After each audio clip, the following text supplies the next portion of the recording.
شاہد خاقان عباسی، سعد رفیق اور مفتاح اسماعیل کے بدلتے تیور کیا اس بات کی علامت ہیں کہ موروثیت کا سرطان مسلم لیگ نون کو گھائل کر چکا اور اس کی طبعی عمر پوری ہو چکی۔ حزب اختلاف کا دور مسلم لیگ نون نے دلاوری سے گزارا، لیکن اقتدار میں آئے ایک سے ماہ نہیں گزری کہ اس کی صفوں میں اب ان رہنماؤں کا دم بھی گھٹنے لگا ہے جو اشروں پورے قد اور سارے حوصلے کے ساتھ مسلم لیگ نون کا حصہ رہے۔ شاہد خاقان عباسی الجھے سے پھر رہے ہیں۔ سعد رفیق جیسا آدمی دہائی دیتا ہے کہ موروثیت نے اس کا دل توڑ دیا ہے، اور مفتاح اسماعیل معاشی پالیسی سے اختلاف کرتے تو انہیں جوکر کا تانا دیا جاتا ہے۔ نجی معاملات اور پرائیویٹ لمیٹڈ قسم کے بندوبست میں خدام اور مشقتیوں کے ساتھ تو اس طرح کے بے نیازی اور تند خوئی گوارا کی جا سکتی ہوگی، لیکن کیا ایک سیاسی جماعت اپنے کارکنان اور رہنماؤں کے ساتھ اس رویے کی متحمل ہو سکتی ہے؟ کہنے کو اسے سازش سے بھی تعبیر کیا جا سکتا ہے کہ اسلامی جمہوری اتحاد، ہم خیال، پیٹریاٹ، قاف لیگ اور تحریک انصاف جیسے تجربات کے بعد اس تجربہ گاہ میں تمام سیاسی جماعتوں سے نیک نام لوگ اکٹھے کر کے ایک نیا تجربہ کیا جا رہا ہے، لیکن فی الوقت اس کا یقین کرنا مشکل ہے۔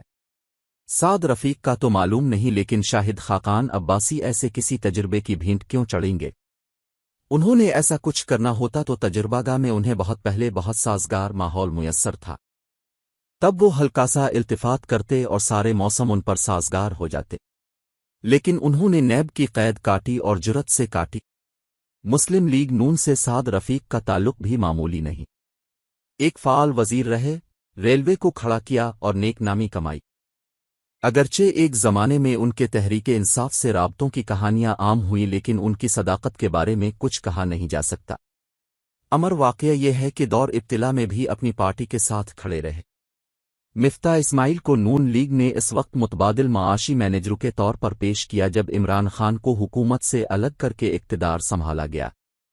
پھر یہ کیا قصہ ہے کہ ایک دو ماہ میں وہ اتنے مطوب ہو گئے کہ شریف خاندان کے وہ نوجوان ان کی تضحیق کر رہے ہیں جن کا سیاست سے کوئی تعلق ہے، نہ ان کے پاس کوئی منصب ہے۔ یہ تینوں رہنما آج گریزاں سے پھرتے ہیں تو یہ کوئی معمولی بات نہیں، یہ اس بات کا اعلان ہے کہ پارٹی میں ہر اس شخص کے لیے ماحول اجنبی ہوتا جا رہا ہے جو عقل پر عقیدت کی برتری کا قائل نہ ہو۔ سیاسی جماعتوں میں یہ رویہ ایک حد تک گوارا ہوتا ہے، لیکن پھر ایک وقت آتا ہے اس پر رد عمل آتا ہے۔ مسلم لیگ نون پر وہی وقت آ چکا ہے، آثار بتا رہے ہیں اس کی طبعی عمر تمام ہو چکی۔ مسلم لیگ نون کے پاس کارکنان کو ساتھ رکھنے کے لیے کوئی رومان باقی نہیں رہا۔ جو پارٹی سیاست میں رومان برقرار نہ رکھ سکے وہ فعل ماضی بن جاتی ہے۔ اس کے پاس ایسا کوئی پروگرام بھی نہیں جو نوجوانوں کو اس کی طرف راغب کر سکے۔ پرانی عصبیت برف کے باٹ کی صورت دھوپ میں پڑی ہے اور نیا خون پارٹی میں شامل نہیں ہو رہا۔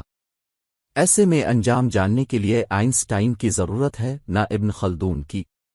مسلم لیگ کی سب سے بڑی قوت اس کی معاشی استعداد تھی۔ ایک تاثر تھا کہ یہ جیسی بھی ہے معیشت کو سنبھال لے گی۔ یہ تاثر بھی بکھر چکا ہے۔ عمران کو ہٹانے کے بعد کوئی ایک کام ایسا نہیں کیا جا سکا جس سے عوام کو کچھ ریلیف ملا ہو۔ مسلم لیگ نون کی مبلغ معاشی مہارت کوئی دانش اجتماعی یا ادارہ سازی نہیں تھی، صرف اسحاق ڈار تھے۔ معلوم نہیں وہ کہاں ہیں۔ ان کی معاشی پالیسیوں پر مفتاح اسماعیل کو بھی اعتماد نہیں، عوام کیسے کریں؟ اس کی قوت کا مرکز پنجاب تھا۔ پرویز الہی نے اعتماد کا ووٹ لے کر اس مرکز کے طلسم میں بھی شگاف ڈال دیا ہے۔ کے پی، بلوچستان اور سندھ میں پہلے ہی مسلم لیگ نون کا وجود نہ ہونے کے برابر ہے۔ پنجاب میں بھی سمٹ گئی تو اس کا مستقبل کیا ہوگا؟ مسلم لیگ نون اگر ایک سیاسی جماعت ہے تو اسے ان پہلوؤں پر توجہ دینا ہوگی، لیکن اگر وہ محض ایک موروثی بندوبست ہے تو پھر اسے معلوم ہونا چاہیے وقت کا موسم بدل چکا ہے۔ نئے موسم موروثیت کو راس نہیں آئیں گے۔